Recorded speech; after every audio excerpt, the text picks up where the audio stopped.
Hello everybody, and welcome back to another very exciting video on Sty's cards. Today we're doing another deck profile for another Cardfight Vanguard deck, and this is one of my favorite decks, maybe my favorite deck in the format. I've probably played it the most out of anything. It's Hexaorb Sorceress. I think it's a very strong deck. I love Keter Sanctuary, so all around it's just a Josh deck. Just being able to make big numbers with your rear guards, your Vanguard's super strong, being able to stack the deck. So we're going to get right into it because I'm pretty excited for this one. All right, starting off, of course, we have our ride line, and I am filming this at a different location than I usually film my videos, so there might not be as much glare, there might be more. I'm hoping for the best, but yeah, we have a ride line. Pentagleam on the ride line is very strong, being able to look at the top three and do whatever you want with those, so very happy with how strong this ride line is. Other than the counterblast draw, that's the only thing I wish I could change, but that is okay. Going on to the other grade 3s in the deck. Of course, we like to break ride, or persona ride as the kids call it these days. So 3 Hexaorb, and then I still play 3 of him, big boy, that can't be targeted, and also counter blast slash soul charge, or counter charge slash soul charge. I think this is necessary just because we always want to be able to pay the cost to look at the top of our deck or do whatever we want to do with it. So I do still play 3 of this card, and it's also just something to call because I feel like this deck has a hard time just playing things that are just meant to be called and attacked. So I do play 3. I love 3 of this. Probably wouldn't change that. Then one of the New Girl. I don't know how I feel about this card yet. It's not the strongest card, just calling a unit in the same column just because there's not that many grade 1s, not too many boosters. You really don't want to call triggers in this deck. I feel like we want to hit those, so this card only really comes up when you look at the top, it's grade 1, and you're like, oh, I should probably call that behind. So that's it for the grade 3s. Other than the grade 3 units, I should say. We do play 2 of this, the Wish for Tomorrow. I like this card. I think it's pretty good. I don't know if I want to play 0, 2, or 4, or any other number of it, but for now I'm just playing 2. The Counterblast Soul Blast, revealing a trigger unit, drawing a card, and then putting it on the top of the deck, whatever you revealed. I do think that is very strong. You are trading, it is a neg-1, you're going -1 in hand, but you are hitting a trigger, so I think that is worth it in this deck. And now that is it for the grade 3s. For the grade 2s, I still just play 1 Pentagleam. It's just something to call, something you don't have to pay for to look at the top 2. Or I think this one is just, yeah, this one is the top card. So it's just something that you can play for free and don't have to worry about soul blasting or counter blasting.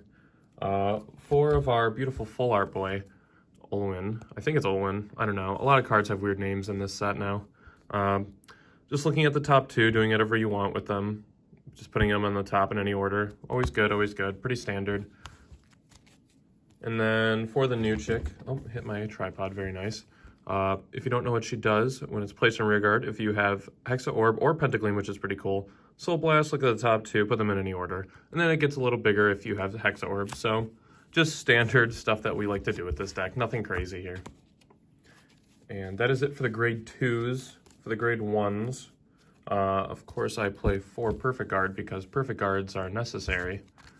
Blah, blah, blah.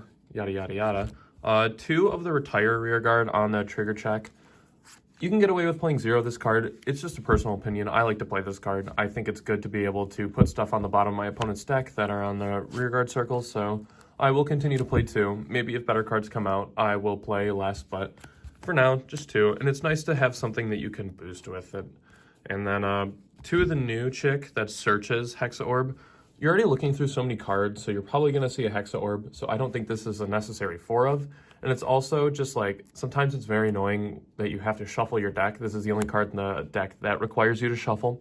So sometimes it is necessary, yes, but other times you're shuffling your deck, you've gone through so many trigger units that you're just hitting normal units just because you put so many cards to the bottom. So just 2. Another booster, of course. And then 4 Pentagleam so we can fill up our rear guard circles. She's still very good. Yes, you do have to counterblast and discard a card, but you do need to be able to reoccur your units and just get them back out there. So that is it for the units. Of course, we play an Overtrigger because these are stupid. 4 heal, and I'm actually excited. I got 4 SPs coming in the mail, so that's pretty cool. 6 front triggers. I like the fronts a lot.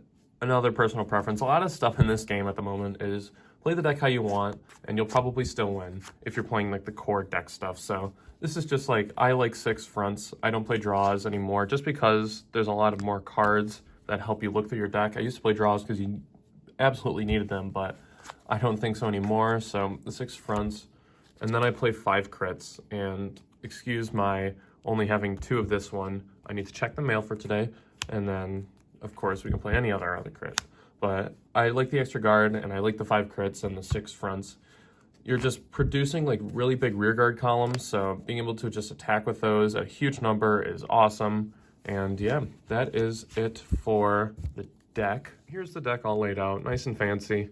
The only real changes that I do want to consider doing / making are maybe cutting this for another one of the restanding rear guard on drive check, a trigger unit. I do think that is very important, especially in decks like this, where you're just stacking a unit with so much power. Being able to have that second attack is very crucial. So if anything, maybe take out like one of these and maybe even one of her just to put in 2 of that back in. But I'm trying without it, gonna see how I like it. And for the units, I think that is basically everything that I'd want to change. For the triggers, cut draws. I don't think you need draws anymore. You got to play your crits and your fronts, so I think that the deck is 2 mile hiking at the moment.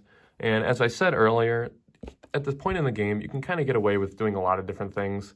Play what you want, play the ratios you want. Don't worry about too much, but really just have fun. I play this game because I enjoy playing it, as you should for all card games. But I know some get stressful, but the way that I see Vanguard is you never know what your opponent's going to drive check, so why take it as seriously as others do? But that's going to be it for this video. Hopefully you enjoyed another Vanguard deck profile.